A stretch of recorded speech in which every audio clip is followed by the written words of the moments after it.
Bonsai with Merv. Happy to be with you again. I do believe the last time that we talked, I was working with a 6-inch or 8-inch 6-month-old cutting of Parsonii, the same type of juniper. Now what I'd like to do is move you on to, that was cuttings that you can do, or purchase cuttings, a friend, a family, whatever, to a nursery stock juniper, Parsonii. And this particular plant is, as far as I know, between 4 and 5 years old. I'd say more like 5 years old.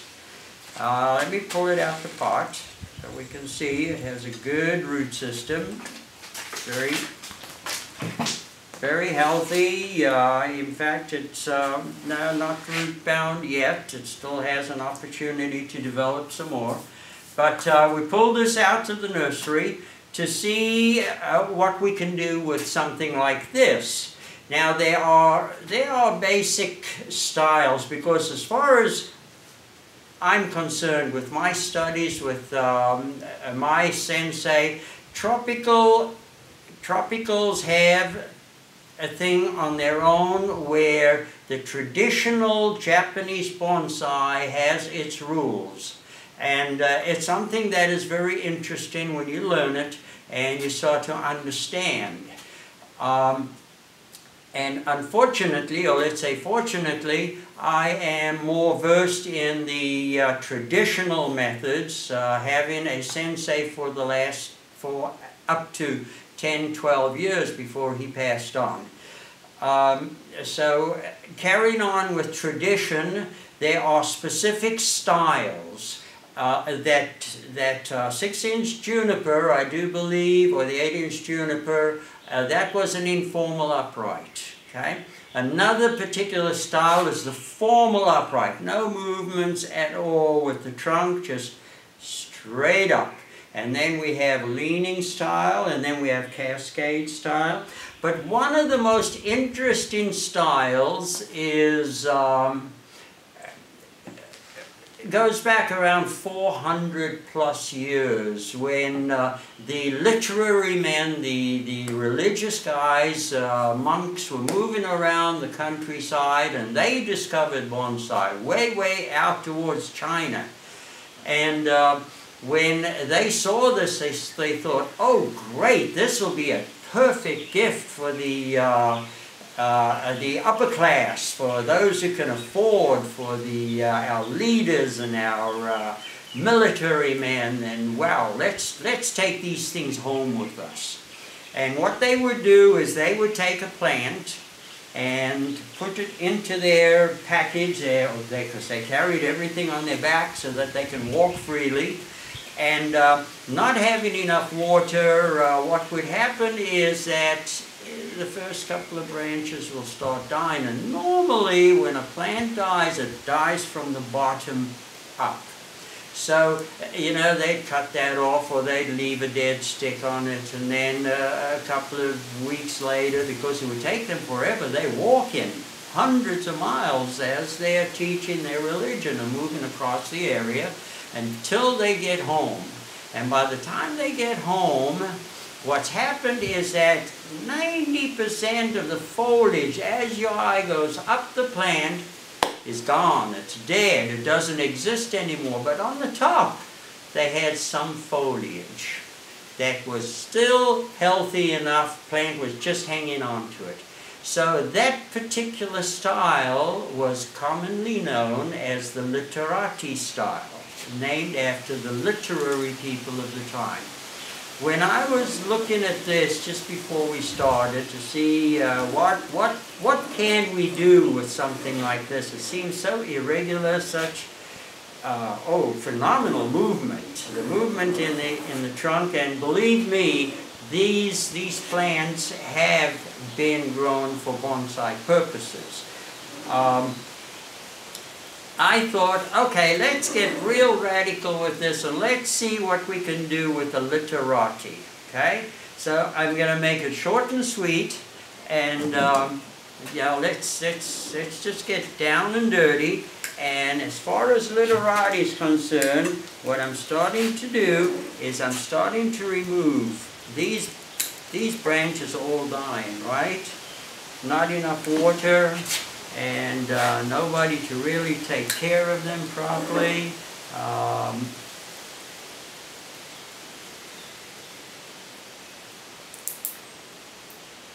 Oops, I wanted to remove that stump, but it's fighting me, right? Let's get that stump off of here. And what we need is a stump grinder. A tool that will remove stumps easier. Wow. Okay, we move on. Start removing more foliage that I anticipate to remove. Okay. We're starting to see a naked tree now, huh? Okay. Parsonii is an awesome Juniper. I thoroughly enjoy working with them. Not only do they make great bonsai, but they also make exceptional landscape plants. And they'll grow, you plant it in the ground, they should grow to around 5-6 feet high and about 5 or 6 feet in diameter also. Beautiful, just a really nice look. Now, let's see, I'm near the top. What do I want to say? What am I looking at? Okay, I'm looking at this as the apex. I'm looking at this as the front.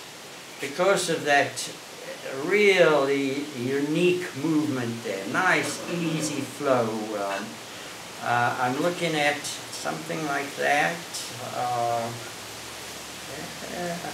Okay, look at that. Yes, it's definitely going to fall into place. Do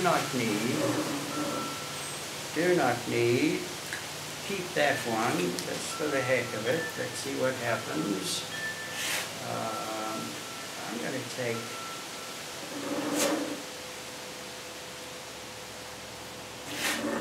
this little nub off. Like that. Okay.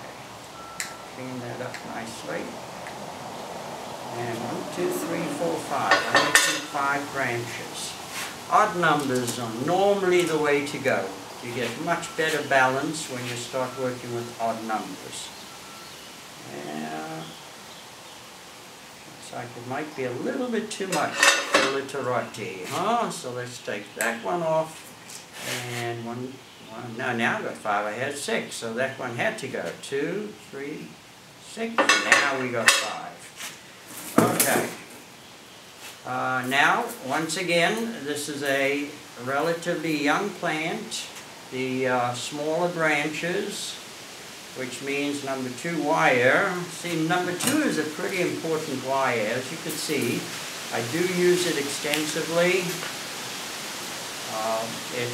And it is aluminum wire. We basically got away from copper wire. When it's in the sun, because you're going to leave your wire on for at least 4 to 6 months. Of course, check in during the growing season to make sure that the wire is loose enough as the branch is growing and thickening, and that it does not cut into the branch. Of course, that's not the end of the world. With time, those scars can also be ironed out. But you try to make sure that those scars do not happen. Okay, so I've got apex of the tree and 1 branch. An old branch, so we let it really droop nicely. See, when a plant, what you're trying to do is you're trying to take a young plant and really give it a look so that it could pass as an older tree. So 5 years old, let's see what we can do to make it look like it may be 20 or 30 years old. Okay? Now, but in order to do that, when you start looking at old trees, you will notice that the first branches, the very old branches, the heavier ones, are really drooping down, and they're kind of paralleling the ground. Some of them even drooping a little bit lower. Yeah? And then when you go up the tree, you'll find that the branches are starting to droop, but they still reach in, they're still trying to get up to that light. And then when you get to the top of the tree, the top branches are just having a ball, reaching out to the sun without too much weight on them. So that's what we're going to try to accomplish as we move up this tree. And and the wire in itself is going to help us accomplish that purpose. Okay, got that wire on. Got this one going nicely. Okay, one more piece. I can secure that to the trunk. Got to anchor it somehow.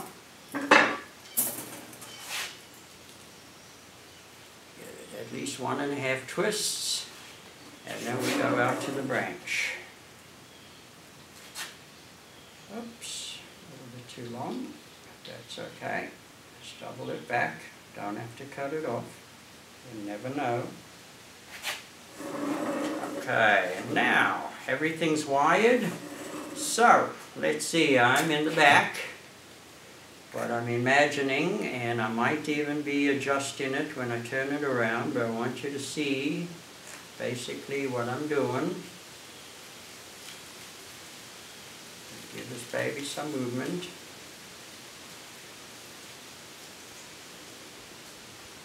Okay, let me take a look. Not too bad, only it's leaning a little bit too far forward.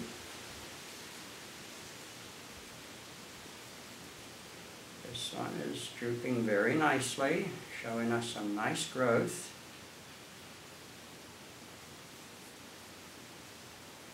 And as you can see, I am not detailing too much on the branches themselves. What I'd like to do is I've already eliminated quite a bit of foliage. In fact, we took off 50 to 70% of the foliage, only because of the fact what I do want to do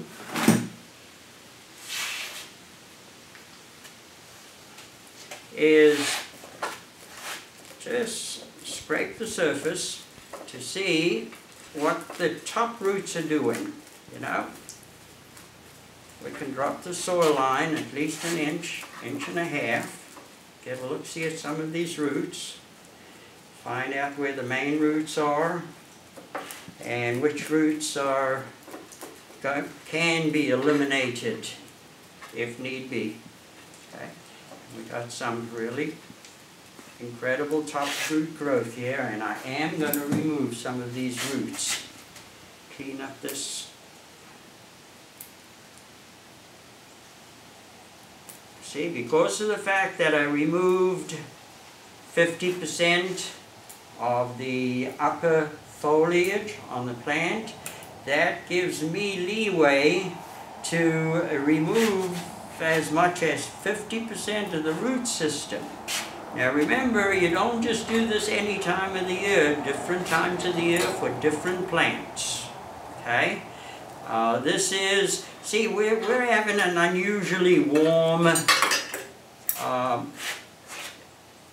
autumn, at fall, at this point in time. So I really do not want to do any major work because it's still a little bit warmer than I feel average. You know?